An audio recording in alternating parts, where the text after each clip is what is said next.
Hi, just another quick one. Fair use for educational purposes, just in case. A lot of that only applies to the person. I'm not a legal person. It's about the politico media complex, PMC, also referred to as the political media complex. Is a name given to the close-knit, systematized, symbiotic-like network of relationships between a state's political and ruling classes and its media industry. It may also encompass other interest groups such as law and its enforcement through the police, or acts and statutes, which are not laws. They're just rules and regulations of United Kingdom Corporation Limited, which is the UK government, and the Crown, which is another corporation. Corporations are multinationals. The term PMC is often used as a pejorative to refer to the collusion between governments, individual politicians and the media industry in their attempt to manipulate rather than to inform the general public. We've seen this a lot with the corporations and multinationals, all this social distancing and all this other stuff, so they're like towing the party line and everything else as well.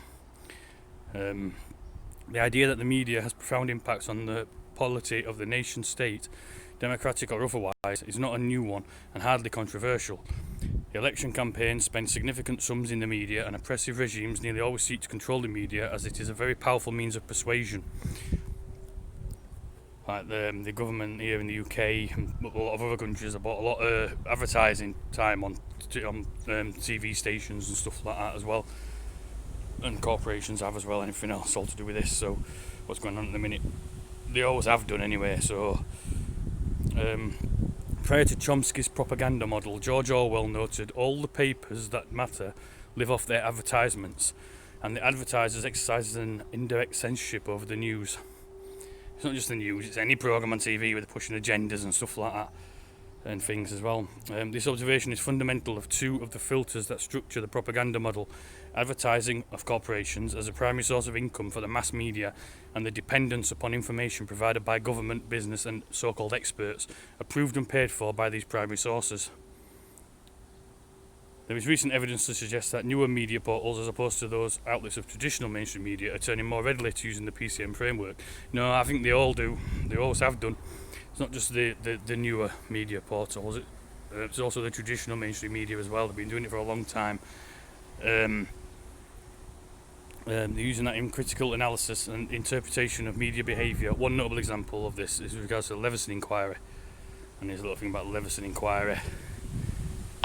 Leveson love triangle favours and reciprocities of the political media complex depicted by the media policy project of the London School of Economics and in early media institutions: print, radio, film, television, internet, UK media, phone hacking scandal, Noam Chomsky's reaction.